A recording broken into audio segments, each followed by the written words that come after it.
Hey guys, welcome back to the fourth episode of Untuck Your Cross. I'm your host Dennis, and today's episode I want to be talking about why I've specifically chosen to focus on the sports industry and the fashion industry. Both of these industries I've had a lot of focus on throughout most of my life. To start, I think I'll talk about the sports industry and why it's such an important part of my life. Besides just being a big sports consumer, I think playing sports has had a major impact in a lot of ways in my life, especially during high school and in middle school. I guess middle school would be when I started playing sports. I think the first sport that I became passionate about was basketball, and that would have been in middle school. Although it's something I caught on very quickly and started to enjoy very quickly in middle school, the reason why I started paying attention to it was because of my younger brother. He had started developing his own passion for basketball. I hadn't really been involved in too many sports up until that point. The athlete that sparked his passion for basketball was Blake Griffin after the dunk contest where he dunked over the car that he brought onto the court. I remember having a poster in our room of that dunk contest, and I think just his passion for playing basketball and him wanting somebody to be able to play basketball, he obviously that was going to be me as his older brother. So as we both started playing basketball, I developed a passion for it as well. I started playing basketball throughout middle school on my school team, but I didn't really take basketball beyond that, beyond a school sport. And then the next sport that I became really passionate about was football. And that's something I started doing right off the bat in high school. Never having gotten exposed to it prior to high school, it became like the number one thing I was obsessed with in my first year in my grade 10 year or freshman year. Football was a pretty big part of my high school. It was probably the thing that helped me get through a lot of tough days, especially with school. Football and the football team was just something that I could rely on. It was just my rock bottom, something I could always look forward to at the end of the day. I just remember, having bad days at school, whether or not that was a test I felt like I failed, and just looking forward to hitting that field with my teammates, being able to tackle people and let go of my anger out onto practice as a coping mechanism that I had in high school. Unfortunately, COVID put a halt to my second year of football in high school, and so I was only able to get 2 years of football instead of the 3 years that I was expecting to have going into high school. That was definitely a tough year without that coping mechanism, and it was during that time when I didn't have football when I started developing my addiction to weed. I think you probably could have made a connection between why I started smoking weed and how I wasn't able to play football that year, and how there wasn't really anything else I could have done in regards to cope. In grade 10, playing football was how I coped. And then in grade 11, when COVID hit, weed was the way I coped with my feelings and just my day to day life. Football became a pretty big part after high school as well. Obviously, I started watching it, started getting really into it, playing video games with like Madden as well, fantasy teams as well. It just became a very big part of my life. I would be a person that if somebody struck up a conversation with me about football, I would always know exactly what's going on in the league right now. All the new trades, all the new decisions,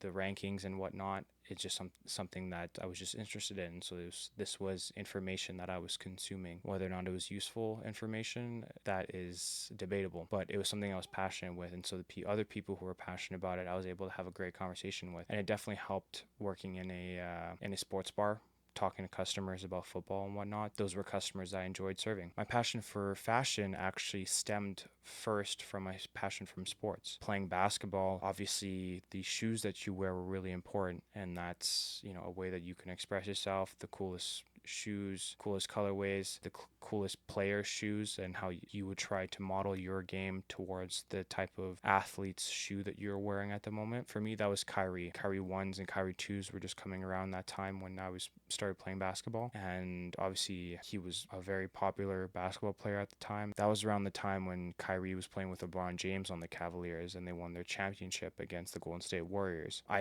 remember also one of my favorite players was Kobe at the time, and one of the shoes that Kyrie had released was the Mamba Mentality Bruce Lee Kyrie 3. It was like this bright Lambo yellow shoe that had half the Kyrie logo and half the Kobe logo, and it had like red blood and scratches on it. And I just thought that was like the sickest shoe ever. And when I saw that it was releasing at a certain time, it was the morning right before I had to catch the bus for school. I was like, okay, I'm gonna wake up early. I'm gonna try to see if I can be able to buy this shoe. I need a pair. I woke up, got there on time, and then I saw that the website was freezing up, and it wasn't working for some reason. I wasn't able to put my parents' card information and whatnot into it, and it was really frustrating. And at that point, I had to catch the bus. I was like, okay, that sucks. And so I went back, and after school checked. I was like, okay, hopefully I can buy it. And then I see that it's sold out. I was like, okay, that's wow, this must be a really popular shoe. It's sold out within a day. And then I remember going to Foot Locker within the week and asking them like, hey, do you guys have this shoe in stock? To their response was, no, that shoe sold out like very quickly. I was like, yeah, like I saw that it sold out within a day. It's like, no, it sold out within minutes. That was kind of a eye-opening that a shoe could have so much popularity and want in the marketplace that it would sell out instantly. And then I didn't know where to buy it. I still wanted to get it. I was like, okay, maybe I can buy it online. Maybe somebody's selling it used or something like that. And then I see the prices of the shoe brand new being like 5 times the amount it was for retail. And that was a kind of how I was introduced to the resale market. And then through that, being introduced to the whole culture of reselling clothes, of reselling streetwear clothes, of reselling shoes, specifically basketball shoes. That also led to being exposed to designer clothes as well, and how they have some resale value as well. That was kind of my whole doorway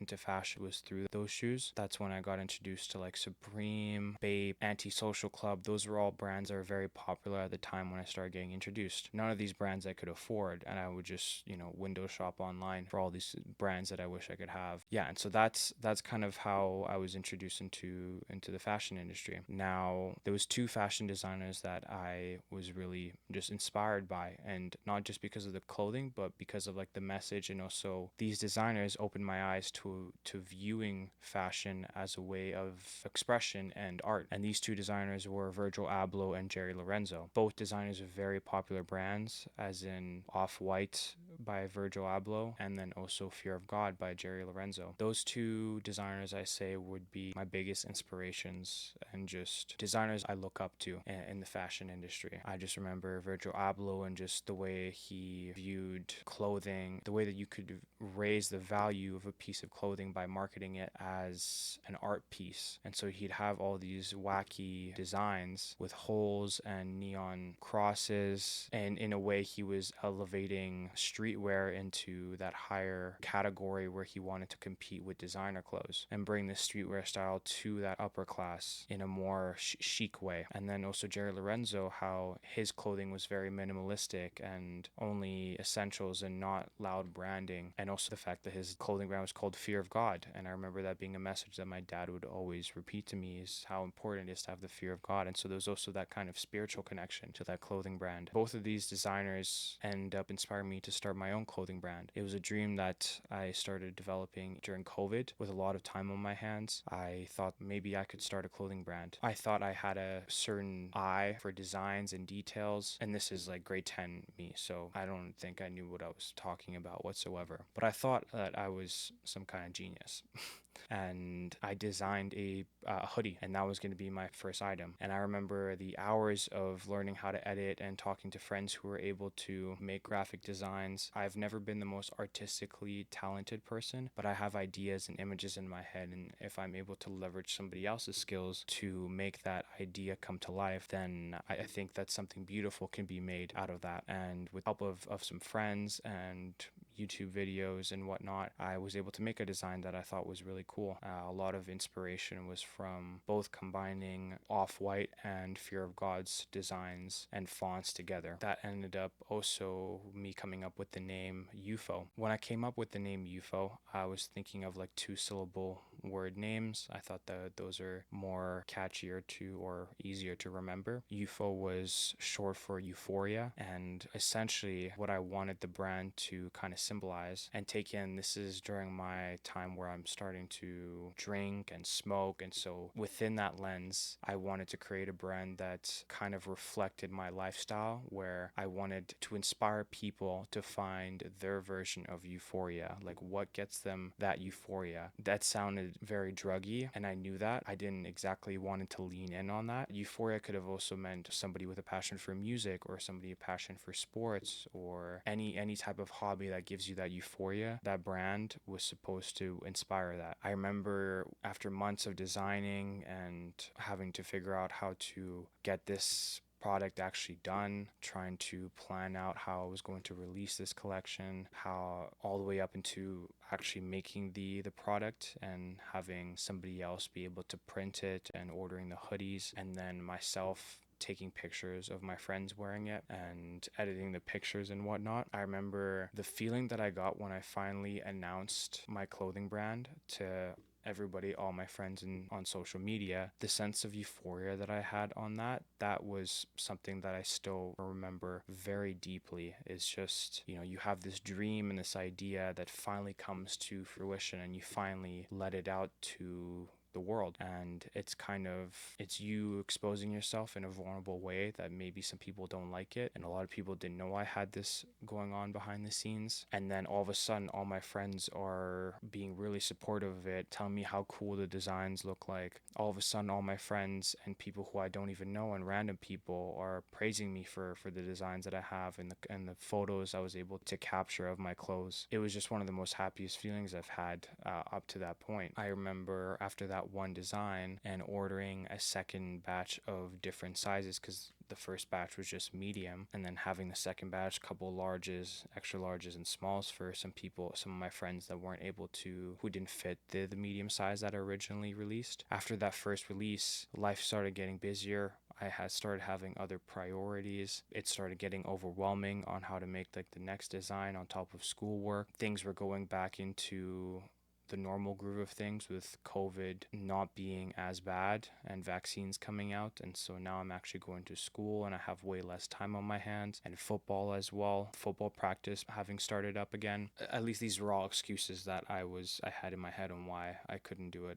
Truthfully, I just kind of gave up on it. I got that one, quick kick out of it, and then just never did anything. And a lot of guilt came from that. This huge dream that I had of starting my own clothing brand, and then after the first drop and not selling as many as I thought I would have, that was kind of defeating. Like, a lot of people were praising it, but not a lot of people were buying it, is the thing. I had so many hoodies, like at least half my inventory that I had bought and invested my own money. All of that, was just sitting at the basement for a while. I ended up giving them out to friends who just wanted them because there's no point. I had my own. I stopped wearing my stuff as well. I remember somebody sending me a picture that somehow a homeless person in downtown by the school that I went to was wearing it. How that happened, I don't know. And I remember they found one of my hoodies in the lost and found at the school I went to. Not a great feeling when people are buying your stuff and leaving it. But this dream that I had of starting that clothing brand was something that sat with me and at the back of my mind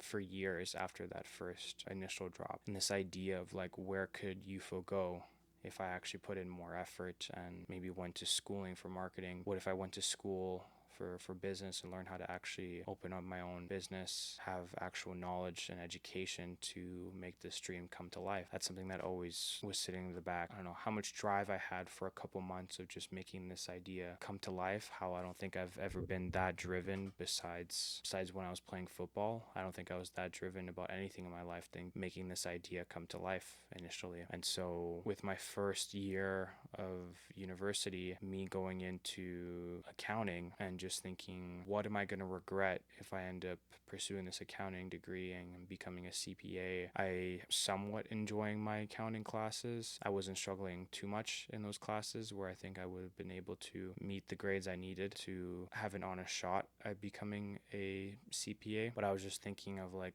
this idea of this business that I wanted to start at the back of my mind, how 20, 30 years from now, I'm going to be thinking like, hey, why didn't I give that an honest shot of starting this clothing brand? That was my dream. That's where I was, vision boarding in my head of where this could go, always picturing what the next collection could be. I would be able to see these images in my head and these dreams, but then never be able to put them down on pen and paper and actually create them and follow through on them. just a lot of daydreaming, but very clear images of what would be possible in my head. And that's what I was like, hey, if I did want to give this an honest shot, what would I need to do? And so this fast forwards to me starting going to church. And as I'm going to church more, the idea and the dream that I had of starting my own clothing brand with UFO starts getting more loud and loud as I'm getting closer to God.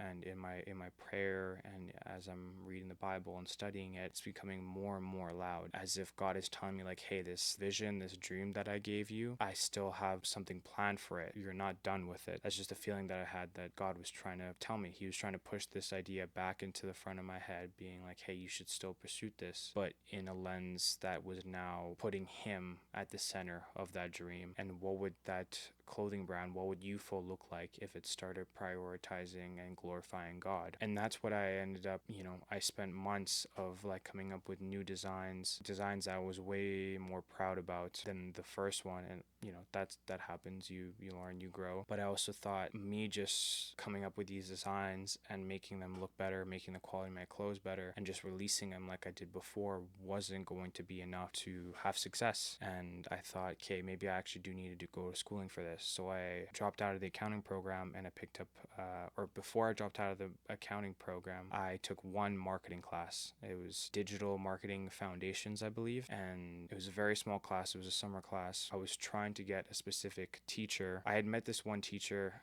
in the Meet Your Major event in my first year, who I thought would have been a really great teacher. And when I'm picking my classes, I'm looking at it and it tells you how many seats are left. And it says, the number says 41 out of 50. I'm like, oh, it's almost full. I thought that's how many seats were taken up. There's 9 seats left. I was like, it's a big class during the summer. Maybe this is the class I should be in. I picked that class, and then I'm able to get into it. I'm going to my first day. The teacher that I was hoping I took the class for, that I was heading to right now, ends up walking past me in the completely other direction, and I was so defeated. I was like, oh, I picked the wrong one. And then I walk in, and there's like 8 other students, and I'm like, oh, okay, I thought this was going to be a full class. I definitely made a mistake. And then said teacher that I was hoping to get walks into the room, and I'm like, oh, so there's only that 41 out of 50. That's how many seats were left. And I was like, okay, that's funny. I made a mistake, and I still ended up getting the teacher that I wanted. That class and that teacher specifically ended up inspiring me to take marketing full time. I would talk about the brand that I was trying to start, and he would implement it into some of the examples that he had in class. It just felt like I was just bouncing off my ideas in front of all these people in this like professional in marketing. And then I ended up asking this teacher if he'd be able to kind of go over take a look at my business idea and my plans. And we ended up grabbing coffee together, and I tell him how like this is a brand that used to mean one thing, but is now I'm trying to glorify God using it. I switched from UFO having the meaning of inspiring people to pursue their own version of euphoria to the only lasting euphoria and truly fulfilling euphoria is in a relationship with Christ. That's what UFO means today. I told him about this, and then I started pouring out my testimony about how I found God. And granted, this is a teacher that I have no clue where they stand in regards to religion, and that's always like a sore subject for a lot of teachers that they want to avoid. But I was just being honest with him. And then he tells me that he had been a pastor for years, and that he was just bouncing between education and being a pastor, and then now he was just a teacher, but he had been a pastor for multiple years. And that just seemed like the biggest sign from God, where like a mistake of almost not getting into this teacher's class and then opening up about my testimony and then him being a pastor, it just felt like God was like very loudly telling me like, hey, I want you to pursue this clothing brand. I want you to put your all into it and put me at the center of it and pursue me in a deeper relationship with me through this clothing brand. And I didn't think really that God could have been more loud about that. And so in being in this class, I ended up learning the importance of having different channels that are communicating towards the customer and consumer that you're trying to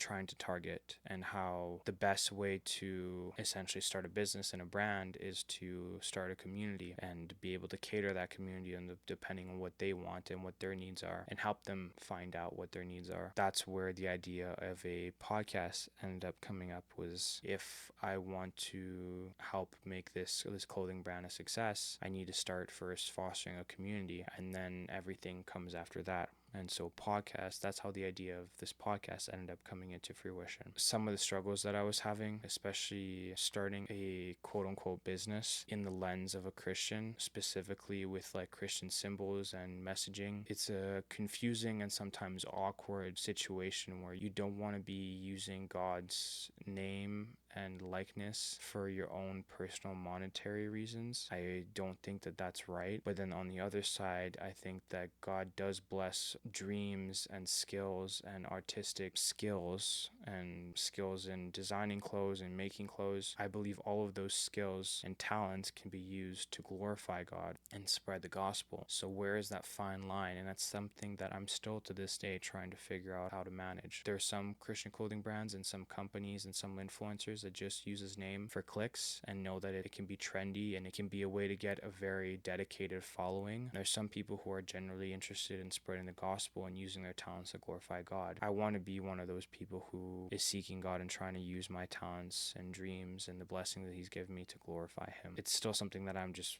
trying to figure out every single day. Starting this podcast, obviously the ego in me wants it to go well, and then the cowardly version or side of me is thinking like, would I keep going and filming this podcast if nobody watched it? And the more I thought about it, the more it kind of revealed things in my heart and in my faith. Am I doing this for views? Am I doing this for the world's attention? Or am I doing this for my own relationship with God? Or am I doing this so I can reach at least one person in a genuine way, in a way that's numbers, clicks, and money and viewership doesn't matter? Would I continue posting and coming up with topics and seeking guests and doing the, hours of editing and whatnot and preparation? Would I keep doing these if there was nothing that was showing for it in regards to like numbers? And the more I thought about that, that made me realize that I need to be able to get something from this podcast for myself with nobody's influence or decisions having anything tied to it. Where before I kind of just wanted to talk to any Christian guests and have it kind of more of a general Christian podcast. I just realized that me being able to have conversations with Christian athletes and coaches and chaplains and fashion designers would have value of its own for me and my personal growth as a human and as a son of God. These conversations would have value on their own, even if nobody else would be able to watch it. And so what I hope this podcast turns into is just me being able to get these conversations with these people that I want to talk to in these industries that I'm interested in, and then film it, but have these conversations for myself and my relationship with God, and then hopefully maybe some people find some value in it, but first prioritize that conversation for myself and my own growth. And I think that type of view at it is going to help me in those days where I don't want to be filming another episode. I'm tired, or life is getting overwhelming, or nobody likes what I'm posting. If I'm doing it purely for my own interest in regards to having these Christ-centered conversations, I think there's way more longevity on a podcast that focuses on that. Yeah, the hope is that I'm able to have these conversations that I'm passionate and love to have with people in these industries that I'm passionate about. If God wills, he gets some guests and some testimonies that leaves an impact on you guys. But if it doesn't and it just leaves an impact on me, then that's enough value for me. And I need to have that be the reason at the very front of my mind. And I think as soon as I start moving away from that, I think that I need to be able to catch myself. I need to have people around me that can call me out that my intentions are skewing away from God and his will. I think there's a lot of people in these industries who have a platform and but don't feel comfortable to use that platform to spread Jesus's name. But in the last couple years, I've been seeing more and more athletes and influencers and celebrities be vocal about their faith, and it just inspires me to be able to do the same. And so I'm hoping that this podcast, and when we're talking to these Christians in these fields, that inspires you guys to be able to be vocal about your faith. Again, the name of the podcast is called Untuck Your Cross, because I've run into so many people where I would have not known that they were Christian unless I first told them I was Christian and they felt comfortable and I let their guard down. They're like, hey, you can be vocal about your faith. You can tell me your testimony and whatnot. Otherwise, they're hiding it, and I wouldn't be able to tell that they're Christian by their actions because of what they're doing or the way that they speak. Or the reason why I called it this podcast Untuck Your Cross was because I wanted to inspire people to be more vocal about their faith and not hide it. There's like a double entendre where personally I don't wear a cross.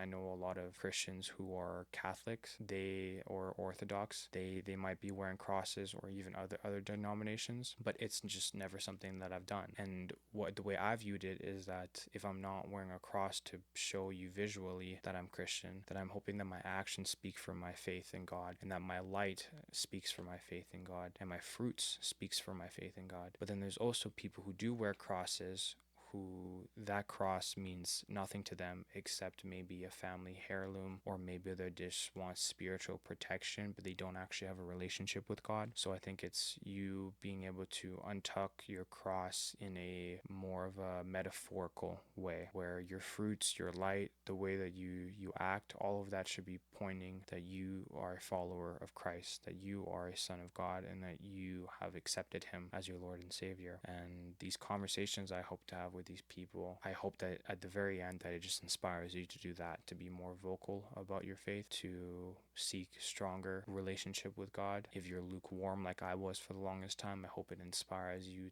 to make that a priority in your life, make that the center of every decision that you make. It's not an easy thing. I think that there's always that fear of being persecuted, and that's why a lot of people hide it. So I think that kind of sums up what I've been trying to explain. I think that pretty much sums up why I've chosen to specifically talk about the gospel in regards to the specific niches of the sports and fashion industry. And I just think that's also a side or a group of Christians that I can maybe speak more personally to and relate to more, or people who are passionate about those and in those industries. Yeah, maybe it's a language that I can more easier talk to than in other industries and other niches. Those are interests in your life, then I hope that this is a podcast and a channel that you decide to listen to. And with your prayers, God is able to invite guests that are able to leave a positive impact on myself and my faith, but then also an impact on you guys as you listen to our conversation. So yeah, again,